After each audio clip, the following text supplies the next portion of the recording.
అందరూ నన్ను కాపీ కొట్టేశారు, ఎంత అంధ పరంపర లోకము, దీంతో నా చెప్పు ఆయనే అయ్యో అని అని ఆయన ఎంత అంధ పరంపర లోకము ఆహా అని. అంటే గుడ్డిగా లోకం అంట. ఒకడేమన్నా చెట్టు చుట్టూ తిరిగింది అనుకో, అందరు చెట్టు చుట్టే తిరుగుతాడు. ఒకడు గుట్ట చుట్టూ తిరిగింది అనుకో, ఇంకా చూడు ఒక లాజిక్ పాయింట్, ఈ కొండకో ఆ కొండకో పసుపు రాస్తాను చూడు, నూనె పెట్టి పసుపు రాసి బొట్లు పెట్టేస్తాను. అమ్మవారి తల ఇది ఇంత రౌండ్గా రాశారు కదా, అమ్మవారి ముఖం రౌండ్గా ఉండి మొత్తం బొట్లు పెట్టారు.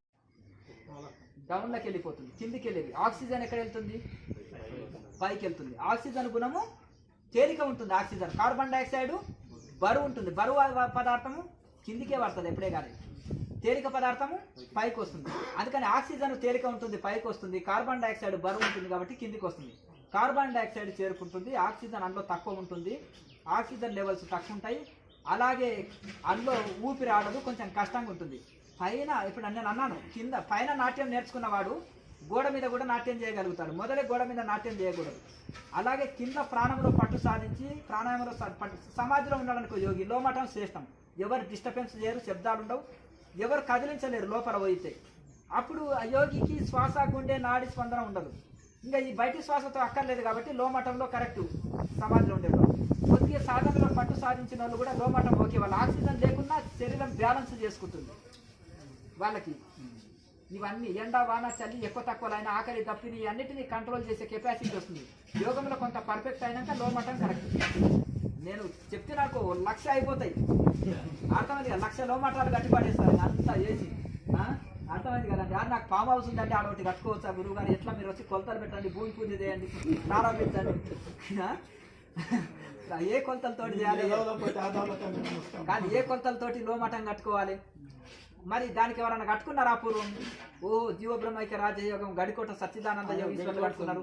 వీరబ్రహ్మేంద్ర స్వామి గారికి అచ్చమాంబ ఎక్కడ కట్టించింది? ఇది మన బనగానపల్లెలో అచ్చమాంబ ఈయనకు బ్రహ్మంగారికి ఒక శివలింగం ప్రతిష్ఠ చేసి లోమటం కట్టించింది. మళ్ళీ వాళ్ళు భార్యాభర్తలు సాధన చేసుకుని వాళ్ళ ఇంట్లో వాళ్ళు కట్టుకున్నారు లోమటం. మళ్ళీ తర్వాత ఆ బ్రహ్మంగారి సమాధి అయినప్పుడు మళ్ళీ కందిమాలపల్లి వచ్చినాక మళ్ళీ లోమటంలో తపస్సు చేసి మళ్ళీ ఆడ సమాధి అయ్యారు. ఈ చుట్టు ప్రాంతంలో ఒక 20-30 ఉంటాయి, టోటల్గా చాలా ఉన్నాయి. అదొక గుహ. మనకు గుహ లేదు కదా, సహజ గుహ ఉంది కానీ ఆ ఊరికి దగ్గర ఉంది. ఇక్కడ కూడా 2-3 గుహలు ఉన్నాయి. సాయి గుహ అంట, మరి ఏదో సాయి మహాత్ముడు చేసిండేవాడ. ఒక పెద్ద గుహ ఉంది. ఆ వెంకటేశ్వర స్వామి కొండ మీద కూడా గుహలు ఉన్నాయి, కానీ అవి పబ్లిక్ ప్లేసులు కదా. మనకి ఇక్కడ స్వేచ్ఛ ఉండాలి, మన ఆధీనంలో ఉండాలి స్థలం, మనకు స్వేచ్ఛ ఉంటుంది. ప్రైవేట్ ప్రాపర్టీలో సాధన చేయొద్దు, అర్థమైంది కదా. ఆశ్రమానికి ఆధీనంలో ఉండే స్థలం అయితే మనం ఏ రూల్స్ ఏ ఆర్డర్ వేసినా నడుస్తుంది ఇక్కడ. కనుక ఆ లోమటం మనం అదే ఒక గుహలాగా అనుకోండి, అంతేనా కదా. గుహలాగా వేసుకొని చీకటి ఉంటుంది, గుహలాగా ఉంటుంది, సమశీతోష్ణ స్థితి ఉంటుంది, శబ్దాలు రావు, కానీ ఉక్కపోస్తుంది. మళ్ళీ అందులో ఏసీ పెట్టుకుంటాను, మళ్ళీ ఫ్యాన్ వేసుకుంటాను అంటే కుదరదు. అట్లా లోమటము అట్లా చాలా మంది మహనీయులు జీవబ్రహ్మైక్య రాజయోగంలో రాస్తాడు. నువ్వు ధ్యానం డీప్ ధ్యానం చేసుకోవాలంటే ఇంకో ఇట్లా ఈ కొలతలతోటి లోమటం నిర్మించుకొని ఇళ్ళకెళ్ళి ధ్యానం చేయని ఆయన గడికోట సచ్చిదానంద యోగీశ్వరులు రాస్తారు. అందులో ఆయన అది అక్కడ గడికోటలో అట్లా నిర్మించుకుంటాడు. తర్వాత అగ్రహారంలో ఆడ తపస్సు చేసి ఆడ నిర్మించుకుంటాడు. ఆయన శిష్యులు, ఆయన ఫాలోవర్స్ కూడా ఒకప్పుడు అందరూ కూడా కొంచెం 11 వరకు బయటికి రాకుండా ధ్యానంలో ఉండి 11 తర్వాత సభలకు వచ్చి సభలు నడిపి ఇవన్నీ చూసుకొని మళ్ళీ ఇవన్నీ చేయగలిగేవాళ్ళు. ఒక టైం టేబుల్ పెట్టుకుంటేనే పనులు చేయగలుగుతాం, లేకపోతే ఎంత టైం ఉన్నా టైం లేదు అంటారు కదా. ఇంకా ఏదన్నా ఇది చేసేస్తారు, అర్థమైంది కదా. ఎవరికి అనుకూలంగా వాడి శాస్త్రాన్ని మలుచుకుంటారు, అర్థమైంది కదా. ఎవరికి అనుకూలంగా వాళ్ళు శాస్త్రాన్ని మలుచుకుంటారు. అవసరానికి వేదాంతం అంట, అంత బ్రహ్మమే కదా అంటారు, అర్థమైంది. మాంసం తింటావేందా, అంత బ్రహ్మమే కదా. అయ్యో ఇది మాంసం, ఇది పప్పు అన్నమని ఇంకా భేదం వదలలేదే, అజ్ఞాన స్థితిలో ఉన్నావు. అచలమతం అని వెనకటి ఒకటి ఉండేది, అర్థమైంది కదా. అది వదిలేదు, విమర్శ కాదు, కానీ ఇదే బాపతు అంటే రివర్స్ గేర్ అంటే అంతా బ్రహ్మమే. అరే నీ పిల్లము పక్కోడి పిల్లం అని భేదం ఉందా? అరే అది భేదం లేదు నాయన, నీకు అజ్ఞానం నశించలేదు, అర్థమైంది కదా. ఇది ఈ బాపతిని దీన్ని అంటే రివర్స్ గేర్ వేదాంతాన్ని ఉల్టా అర్థం చేసుకున్న వాళ్ళు ఉల్టా బోధించే వాళ్ళు అంటారు దీన్ని. అర్థమైంది కదా. అంటే గురువు వచ్చినప్పుడు ఏంటికి వచ్చినా చిన్న పూజ అంటేనేమో కోడిని కోయడం, పెద్ద పూజ అంటే యాటను కోయడం. గురు ఫోటో పెట్టి యాటను చేయడం, ఆడోళ్ళకు మొగోళ్ళు, మొగోళ్ళకి ఆడలు మంచిగా మన గురుపుత్రుల నాయన అని చెంపలు నివరించుకుంటూ ఎవరికొవరు తినిపించుకోవచ్చు. ఇది ఒక పద్ధతి ఉండే, ఇప్పుడు బస్టు పట్టిపోయింది. అర్థమైంది కదా. కనుక అందుకనే మలయాళ స్వాముల వారు ఇది శుష్క వేదాంతులు అంటారు వీళ్ళని, ఒక పుస్తకమే రాసి పెట్టారు. అర్థమైంది కదా. చీకటి శుష్క వేదాంత తమో భాస్కర అన్నాడు. తమస్సు అంటే చీకటి, సూర్యుడు కాలేడు, సూర్యుడులోనే చీకటి లేదు. చీకటి ఉందంటే సూర్యుడు ఎట్లయితాడు? సూర్యుడు లేడని అర్థం. సూర్యుడు ఉన్నాడంటే చీకటి ఎక్కడ ఉంటుంది? నీలో జ్ఞానం ఉందంటే అజ్ఞానం లేదు, అజ్ఞానం ఉంటే జ్ఞానం లేదు. ఇప్పుడు సూర్యుడు వస్తే రాత్రి ఉండదు, రాత్రి ఉందంటే సూర్యుడు లేదని అర్థం. అజ్ఞానం ఉందంటే జ్ఞానం లేదు, జ్ఞానం ఉందంటే అజ్ఞానం. అట్లా ఇట్లా ఈ విధంగా మనం అర్థం చేసుకోవాలి. కనుక ఇది మహామేధాస్తులు ఆయన ఒక ఋషిరే దీనికి న్యాయం చేయగలుగుతారు. ఏది చేసినా అజ్ఞానులు వృత్తార్థం చేసుకుంటే సామాన్యులు ఉంటారు. సామాన్యులకు తెలియదండి, వాళ్ళకి సామాన్యులకు తెలియదు. ఒక మంచి మెకానిక్ వచ్చిందంటే ఇది ఏ ఇంజను, ఒరే నాయన వీడు డమ్మీ ఇంజన్ తీసుకొచ్చేసి హీరో హోండా కంపెనీకి ఇంజన్ ఫిట్ చేసేసి నీకు మోసం చేసి అమ్ముతున్నాడు. వాడికి చూస్తేనే గుర్తుపడతాడు, కంపెనీ పేరు నెంబర్ అవసరం లేదు. ఇది స్టార్ట్ చేస్తాడు, దాన్ని ఇది చూసి అది చూస్తేనే తెలుస్తుంది. అర్థమైంది కదా. కనుక ఆ మంచి పరిజ్ఞానం ఉన్నట్టు మంచి వేదాంతికి ఇది శుష్క వేదాంతమా, అనుష్ఠాన వేదాంతమా, ఇది ఆచరణతో చెప్పేదా, లేకపోతే అవసరానికి వేదాంతాన్ని వాడుకోవడమా, ఈ రెండింటిని తేడా తెలుసుకోనగలుగుతాం. అర్థమైంది కదా. మంచిది. మరి పటం కట్టుకున్నాం మేము, ఓ నలుగురు వచ్చినప్పుడు గోల ఊకోరు కదా, ఫోన్ ఆఫ్ చేసుకోండి మాట్లాడకుండా అంటే అప్పుడు అండకి వెళ్ళినా మాకు శబ్దాలు వినపడమని. ఓ ప్రోగ్రామ్ నడుస్తుంది అనుకో, నేను వచ్చే వరకు ఇంకా లేట్ అవుతుంది కదా, నేను టైంకి వచ్చి టైంకి వెళ్తా కదా, ఆ టైం వరకు కూడా నేను లోపల ధ్యానం చేసినా యువతలు శబ్దాలు వినపడవని ఏదో నేను లో మఠం కట్టుకున్నాను. ఒక ఆయన ఉండి సముద్ర స్నానం చేయడానికి పోయిండయా, ఆ చెంబు ఎవడన్నా దొంగిలిస్తాడని ఇసుక కుప్ప కట్టి ఇసుక గుంత తీసి ఆ ఇసుకలో చెంబు పెట్టేసి కుప్ప కట్టాడంట. కుప్ప పెట్టి పోయాడంట. ఈ రోజు సేతు స్నానం అంటే 7 సముద్రాలకు 7 సంవత్సరాలకు ఒకటి వస్తుంది, సంవత్సరానికి ఒకటి. పుష్కరాలనేమో నదులకు అంటారు, సేతు స్నానం అనేది సముద్రానికి అంటారు. ఒక్కొక్క సంవత్సరం ఒక సముద్రానికి వస్తుంది. ఈ రోజు సేతు స్నానానికి ఈ ఋషి సోమవారం రోజు శివలింగం కట్టాడు. శివలింగం కట్టి సోమవారం నాడు సేతు స్నానం చేస్తే డబల్ పుణ్యం వస్తుందేమో, నేనెందుకు కట్టొద్దని దాని పక్కన ఇంకొక కుప్ప కట్టాడు శివలింగం. ఈయన పోయి స్నానం చేస్తున్నాడు. అందరు కుప్పలు 1,00,000 కుప్పలు అయింది. అది అంధ పరంపర. ఎందుకు చేస్తున్నారో అర్థం లేదు. వాడికి లాభం లేదు, వీడికి నష్టం. ఈయనకి నష్టం ఆ చెంబు పోయి, ఆయనకేమో వచ్చాడు. ఆయన ఆ చెంబుకు గుర్తుండాలి. అవునండి, ఇసుకలో దాచాడు ఆయన. కాదు, ఇసుకలో దాచాడు. ఇసుకలో దాచిన తర్వాత ఆయన గుర్తుండాలి కదా. మరి ఇసుక ఏడదేవులు అంటాడు. ఓ కుప్పలాగా కట్టుకుంటే దాన్ని ఏమంటారు అంటే ఈడ నా చెంబు ఉన్నది అని ఆయన తీసుకుంటాడు అని ఆయన యొక్క కమండలం ఉంటుందిగా, ఇత్తడి కమండలాన్ని అందులో పెట్టి కుప్ప కట్టుకున్నాడు గుర్తు కోసం. ఈయన ఏమన్నాడంటే సోమవారం నాడు శివలింగం కట్టి స్నానం చేస్తే డబల్ పుణ్యం వస్తుంది, సేతు స్నానము ఇలా చేయాలని అందరూ అట్లే కుప్పలు. ఒక ఆయన చూసి ఆ స్వామిని చూసి ఇతను కాపీ కొట్టాడు, ఇతన్ని చూసి నేనెందుకు కాపీ కొట్టను, అతన్ని చూసి అతను కాపీ కొట్టి అందరికీ చేసిందంట. ఒక నోట్స్ రాసేవాడు లెక్కలు రావు, సీనియర్ నోట్స్ చూసి వీడు జూనియర్ రాసుకుంటాడు. క్లెవర్ విద్యార్థిని చూసి ఒక మొద్దబ్బాయి రాసుకుంటున్నాడు. ఒక ఈగ చనిపోయింది నోట్బుక్లో, ఆడ అతుకు పెట్టినట్టే A²/B² 4 ఈగ అని పెట్టాడు, అతుకు పెట్టాడు. ఓహో అని వాడి 4 పైన ఈగని చంపి అతుకు పెట్టాడంట. అది సహజంగా నోట్బుక్ లో ఏమైందంటే ఈగ చనిపోయింది, అందులో నోట్బుక్ లో అతుకున్నది. వీడు ఏం చేశాడు, ఈగని చంపి ఆడ గమ్ము పెట్టి అతుకు పెట్టాడు. అర్థమైంది కదా. అంటే ఇది డమ్మీ మైండ్, అంటే ఇది కాపీ మైండ్. ఇది ఎందుకు చేశారనేది ఇది అంధ పరంపర లోకంలో ఉంది. దీని వలన లాభం ఏంటి, నష్టం ఏంటి అనేది విశ్లేషణతోటి, వివేకంతో ఇది చేయాలి. ఒకడు ప్రత్యేకమైన కట్టడం కట్టుకొని ధ్యానం చేశాడు అనుకో, ఇక ఒక బ్యాచ్ పెరిగిపోతుంటుంది. ఇక ఇంట్లో ఏదో మహిమలు ఉన్నాయి రా నాయన అని అందరూ అదే కదా. ఇప్పుడు నేను లో మఠంలో ఏదో మహిమ ఉంది స్వామి, నేను లో మఠం కట్టుకుంటా అంటున్నాం కదా. అయితే నేను అర్థం చెప్పిన కదా. ఇప్పుడు ఇక్కడ అంద కూడా సిద్ధులు వస్తాయి నాయన అని అంటున్నానుకో, అందరు లో మఠం కట్టుకుంటారు. అర్థమైంది కదా. ఇంట్లో సిద్ధులు వస్తాయి, ధ్యానం చేస్తే వాళ్ళు లో మఠం కట్టుకునే ధ్యానం చేయి. లేకపోతే నీ ధ్యానం సిద్ధించాలంటే నువ్వు అప్పానే చేసి లో మఠం కట్టుకుంటావు. ఒకడేమో ఉండి కట్టుకుంటాడు, ఒక ఆయనేమో డబ్బు ఉండి కట్టుకోవచ్చు, ఒక ఆయనేమో లేక. ప్రాణవాయువులో ప్రాణాయామలో అవుతుంది. ప్రాణాయామం ఇంకా రెగ్యులర్గా చేస్తున్నాను. 3 బంధనాలు వేసి చేసుకోవచ్చు, లేదంటే మామూలుగా కూడా మామూలుగా కూడా ఒక జలంధ్ర బంధం ఒకటి వేసి కూడా పైకి ప్రాక్టీస్ చేసుకోవచ్చు. చేసుకోవచ్చు, ఏమి ఇబ్బంది లేదు. శరీరము దాన్ని రెగ్యులర్ ప్రాక్టీస్ చేస్తుంటే మెల్లమెల్లగా ప్రాక్టీస్ చేయాలి, తొందరపడవలసిన అవసరం లేదు.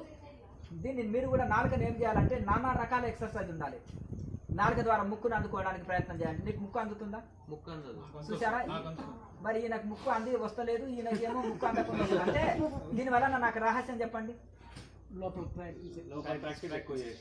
ఈ భాగం ఎక్కువ తక్కువ ఉంటుంది. ఇప్పుడు మహాముద్ర ఉంటుంది. ఒక ఆయనకి ఎగ్జాంపుల్ చెప్తున్నా, పొట్ట ఇంత ఉంటుంది, మహాముద్ర వేస్తాడు. ఒక ఆయనకు పొట్ట అసలు ఉండదు, మహాముద్ర రాదు. దీని అర్థం ఏంటిది? ఈ ఛాతి భాగము ఇది పొట్ట ఉన్న ఆయనకి ఇది ఎక్కువ ఉంది, పొడుగుంది. ఈ నుంచి వీడికి బాడీ శరీరాల తీరు. ఇప్పుడు నువ్వు ఒక ఆయన తెల్లగా, ఒక ఆయన నల్లగా, ఒక ఆయన పొట్టిగా, ఒక ఆయన పొడిగా, ఒక ఆయన బక్కగా, ఒక ఆయన లావుగా, ఇన్ని రకాల శరీరాలు. అవయవాలు కూడా ఒకరికి తల లావు ఉంటుంది, ఒకరికి తల చిన్నగా ఉంటుంది. ఇట్లాగే వాళ్ళ శరీరము ఇది పెద్ద భాగం ఉన్న వాళ్ళకి ఆటోమేటిక్గా మహాముద్ర వస్తుంది. ఈ రేకులు కొంతమంది అందుకుంటారు, కొంతమంది అందుకోరు. అంటే ఇట్లా చేతి పెట్టి అందిందంటే ఒక ఆయన ఎగిరేనా అందరు అర్థమైంది కదా. అది ఏంటంటే పొడుగున్న ఆయన ఇట్లా అనుకుంటారు. కేచీలు కూడా ఇళ్ళ కూడా చెప్తాను, నాలుక పొడుగున్న వాళ్ళు మొదటి రోజు ప్రాక్టీస్నే వస్తుంది, మొదటి రోజు ప్రాక్టీస్నే ఉంటుంది. ఇంకా కొంతమంది వారము, కొంతమంది నెల, కొంతమంది 6 నెలలు ఇట్లా ప్రాక్టీస్ చేస్తే వస్తుంది. అట్లా దానివల్ల వస్తుంది. దీంతో నాలుక పొడుగుంటే వచ్చేది, దీంతో సాధన సిద్ధి కాదు. అర్థమైంది కదా. నాలుక పొడుగున్న వాళ్ళు ఎవరు, ఇప్పుడు రేపు చేతి పెద్ద ఉన్న వాళ్ళు ఎవరైనా అనుకుంటారు. కానీ ప్రాణాయామాలు మాత్రం పట్టు తప్పకుండా సాధించాలి. ప్రాణాయామం చేయకపోతే, వైరాగ్యం లేకపోతే మళ్ళీ సాధనలో డీప్గా లోపలికి వెళ్ళలేము. కనుక రెగ్యులర్గా మనం ప్రాణాయామం బాగా పట్టు సాధిస్తే ఆ ప్రాణాయామ ఫలితం పొందుతాము, సమాధి స్థితి అందుకోనగలుగుతాం. కనుక మళ్ళీ ఇంట్లో కూడా ఉట్టి జడత్వంలోకి వెళ్ళిపోతాం. ఉట్టి కేచర్లో ఉంటే దాంట్లో ప్రాణాయామం తప్పకుండా నడిపియాలి, నాడి శుద్ధి చేసుకోవాలి. ఈ రెగ్యులర్గా సాధన చేయగా చేయగా చేయగా చేయగా అది వస్తుంది. నాలుక పొడుగాలి, నాలుక ద్వారా ముక్కును అందుకోనగలగాలి, నాలుక ద్వారా ఇట్లా ఇట్లా వంగి ఈ ఛాతిని అందుకోనికి ప్రయత్నం చేయాలి. అలాగే ఇది చేయాలి, షర్టుని గుండీని తీసి డైరెక్ట్ ఛాతిని అందుకోనికి ప్రయత్నం చేయాలి. ఈ రకరకాల ఎక్సర్సైజులు ఈ ఉపనిషత్తులో వీటిని ఎట్లా సిద్ధింపజేసుకోవాలనేది ఎక్స్ట్రా చేర్చారు. అందుకని నాకు 2-3 గురువులు చెప్తే నేను ఇంకా ఎక్స్ట్రా ఉపనిషత్తులను శోధించి ఎక్సర్సైజులు, టంగ్ ఎక్సర్సైజ్ అని నేను సపరేట్గా ఏరి ఎక్కువ చేర్చినాను. ఇందులో ఉపనిషత్తులు ఆల్రెడీ ఇచ్చి ఉన్నారు, అది దీనివే ఇంకా ఎక్స్ట్రా చేర్చినాము రకరకాల ఎక్సర్సైజ్. అది మనం రెగ్యులర్గా ప్రాక్టీస్. ఈ నాలుక పొడుగుగానికి ఏ టెక్నిక్ నా వాడండి, మీ ఆకలి తీరానికి ఏదో రకమైన భోజనం ఉండాలి కదా. శాకాహారం, శుద్ధాహారం, మితాహారం, ఇంకా కొంచెం పెరగాలి. అర్థమైంది కదా. దాంట్లోకి లాగు పడింది కదా, అట్లా లాగు పడాలి. అర్థమైంది కదా. అట్లా రెగ్యులర్గా ప్రాక్టీస్ చేసి ఇక్కడ 500-600 మందికి వస్తుంది. అర్థమైంది కదా. ఎంతమందికి? 500-600 మందికి అట్లా వస్తుంది. కాబట్టి దాన్ని రెగ్యులర్గా దాన్ని ప్రాక్టీస్ చేసినప్పుడు అప్పుడు ఇడా ఫింగర్ వదిలి సుష్మన కరెక్ట్గా వెళ్తుంది. మీరు నెక్స్ట్ మీ డౌటు ఈ శక్తి చాలని అన్నారు కదా, దాంట్లోనే ఏం చేస్తారంటే సిద్ధాసనంలో కూర్చొని ఆ తీసుకున్న శ్వాసని పైకి ఎక్కిస్తున్నట్టుగా నాభిని వెనక్కి లాగి పైకి ఎక్కించడం. అట్లా చేయొచ్చు. 3 బంధాలు వేసుకున్నా కూడా చేయొచ్చు. 3 బంధాలు వేసి చేస్తే ఇంకా మంచిది. కానీ జాగ్రత్త పాటించాలి. ఆహార నియమాలు పాటించకపోతే కొంచెం ఎక్కువ తక్కువ ఇది చేస్తే కొంచెం ఎఫెక్ట్ పడుతుంది. మన సంస్థలో వచ్చిన వాళ్ళకి ఒక 500-600 మందికి ఆల్రెడీ వస్తుంది. రెగ్యులర్గా దాన్ని ప్రాణాయామాన్ని కూడా మనం చక్కగా చేయాలి. ఇది వచ్చి కూడా ప్రాణాయామం చేయకపోతే లాభం లేదు. నిన్న కూడా 5-6 మంది నిన్న నన్ను కలిసిపోయిండ్రు కదా 5-6 మంది ఇక్కడ కూర్చొని, వాళ్ళందరికీ వచ్చు. కానీ ప్రాణాయామాలు లేకుండా కూడా ఒక అతను 2-3 ఏళ్ళు మన గ్యాప్ చేసిండు ప్రాణాయామలో, ఫలితం పొందలేదు. దానికంటే కూడా ఏ ముద్రలు రాని ఒక అతను రెగ్యులర్గా ప్రాణాయామం చేసి అద్భుతమైన గంటల తరబడి సాధనలో ఉండే కెపాసిటీ పొందిండు. కేచర్ వచ్చి కూడా అతని లోపలికి వెళ్ళకపోయిండు. ఈ కేచర్ రాకుండా కూడా చాలా మంది ప్రాణాయామలు పట్టు సాధించి ఉన్నత శిఖరాలు అందుకోనగలిగిండు. చాలా గొప్ప స్థితిలో ఉన్నారు. చాలా మంది యూత్ గిట్లే వచ్చింది కానీ డీప్కి వెళ్ళలే. ఏదో వ్యవహారికంగానో పనుల వల్లనో బాధ్యతతోటో వైరాగ్యం తక్కువ అయ్యో ఏదో సంథింగ్ ముందుకు వెళ్ళలేకపోయిండు. ఇది లేకుండా కానీ రెగ్యులర్గా సాధన చేసి ప్రాణాయామంలో పట్టు సాధించారు. అంటే నాభి నుంచి ప్రాణాయామం చేయగలుగుతారు, శ్వాసను ఎక్కువసేపు తీసుకొనగలుగుతారు, శ్వాస మీద కెపాసిటీ ఎక్కువ వస్తుంది కేచరి ద్వారా. అదే దాన్ని రెగ్యులర్గా పూర్తిగా లాక్ పడిపోతుంది కదా లోపల. అదే లోపల పూర్తి లాక్ పడేది అది నీకు తెలవాలన్నమాట. అర్థమైంది కదా. పూర్తి లాక్ పడిపోయినప్పుడు ఇంకా అది మనం పూర్ణ కేచర్ అనమాట. దాంతో ఇంకా ప్రాణాయామాన్ని రెగ్యులర్గా మనం చేస్తుంటే అద్భుతం. ప్రాణాయామం కరెక్ట్ చేయాలి. ఇంకా సాధనని పెంచుకోవాలి బాగా. సాధన పెంచినప్పుడు ఇట్లా రిజల్ట్ ఎక్కువ ఉంటుంది. మిగతా దానికంటే సమశీతోష్ణ స్థితి ఉంటుంది ఒక బెనిఫిట్. మనసు వెంటనే సూక్ష్మంగా వెళ్ళిపోతుంది. ఒకటి సూక్ష్మంగా యాక్టివేట్ కానికే చాలా అవకాశాలు ఎక్కువ ఉంటాయి. ప్రాణాయామం ఎక్కువ కరెక్ట్ నడిపించాలి. శాస్త్రీయంగా ప్రాణాయామం నడిపినప్పుడు ఎక్కువ అవకాశాలు ఉంటాయి. కొత్తలో కొంచెం శ్వాస తీసుకోవడానికి కష్టంగా అనిపిస్తుంటుంది, కొద్దిగా కష్టంగా అనిపిస్తుంది. అట్లే ట్రై చేస్తుండాలి రెగ్యులర్గా. ఇది కేచర్ లేకుండా ప్రాణాయామం ఈజీ చేస్తాం, కానీ కేచర్లో ప్రాణాయామం చేయడానికే కష్టం అనిపిస్తుంది. అప్పుడు ఏం చేయాలంటే ఉప్పు కారం తగ్గించాలి కొంచెం. అప్పుడు దాన్ని ఏం చేయాలంటే మూలాధారం నుంచి మలద్వారాన్ని లాగి ఇట్లా తీసుకుంటున్నట్టు అంతర్ముఖ ప్రాణాయామం చేస్తున్నారు. కంఠాన్ని నొక్కి పట్టి చేసినప్పుడు ఓం తత్పురుషాయ విద్మహే మహాదేవాయ ధీమహి తన్నో రుద్ర ప్రచోదయాత్ స్వాహా. ఓం తత్పురుషాయ విద్మహే మహాదేవాయ ధీమహి తన్నో రుద్ర ప్రచోదయాత్ స్వాహా. ఓం తత్పురుషాయ విద్మహే మహాదేవాయ ధీమహి తన్నో రుద్ర ప్రచోదయాత్ స్వాహా. ఓం తత్పురుషాయ విద్మహే మహాదేవాయ ధీమహి తన్నో రుద్ర ప్రచోదయాత్ స్వాహా. ఓం తత్పురుషాయ విద్మహే మహాదేవాయ ధీమహి తన్నో రుద్ర ప్రచోదయాత్ స్వాహా. ఓం తత్పురుషాయ విద్మహే మహాదేవాయ ధీమహి తన్నో రుద్ర ప్రచోదయాత్ స్వాహా. స్వరాయ మహాదేవాయ త్రయంబకాయ త్రిపురాంతకాయ త్రికాగ్నికాలాయ కాలాగ్నిరుద్రాయ నీలకంఠాయ మృత్యుంజయాయ సర్వేశ్వరాయ సదాశివాయ శ్రీమన్మహాదేవాయ తే నమః స్వాహా. రుద్రాయ నమః. రుద్రప్రసాద సిద్ధిరస్తు. ఇప్పుడు 28 లెక్క పెట్టుకోండి. ఇప్పుడు వేసినప్పుడు ఓం నమో భగవతే నారాయణాయ విద్మహే వాసుదేవాయ ధీమహి తన్నో విష్ణు ప్రచోదయాత్ స్వాహా. ఓం నమో భగవతే వాసుదేవాయ నమః అని శ్రోత్తం చ మే బలం చ మహోజశ్చ మే జరా చ ఆత్మా చ మే తనుశ్చ మే సర్మ చ మే వర్మ చ మే అంగాని చ మే స్థాని చ మే పరోక్షి చ మే శరీరాని చ మే జ్యేష్ఠం చ మహాధిపత్యం చ మే మన్యుశ్చ మే భామశ్చ మేంభశ్చ మేంభశ్చ మే జయమా చ మే మహిమా చ మే మహిమా చ మే ప్రతిమా చ మే రాఘుయా చ మే వృద్ధం చ మే వృద్ధిశ్చ మే గత్తం చ మే గత్తిశ్చ మే శిష్ట మే సమతిశ్చ మే సుశ్చ మే సమతిశ్చ మే సంచ మే మయశ్చ మే ప్రియం చ మే ను కామశ్చ మే కామశ్చ మే సౌమనసశ్చ మే భద్రం చ మే శ్రేయశ్చ మే వశ్యశ్చ మే యశశ్చ మే భగశ్చ మే ద్రవిణం చ మే యంతా చ మే దత్తా చ మే క్షేమశ్చ మే దుదిశ్చ మే మహశ్చ మే సంవిశ్చ మే జ్ఞాత్రం చ మే సూశ్చ మే ప్రసూశ్చ మే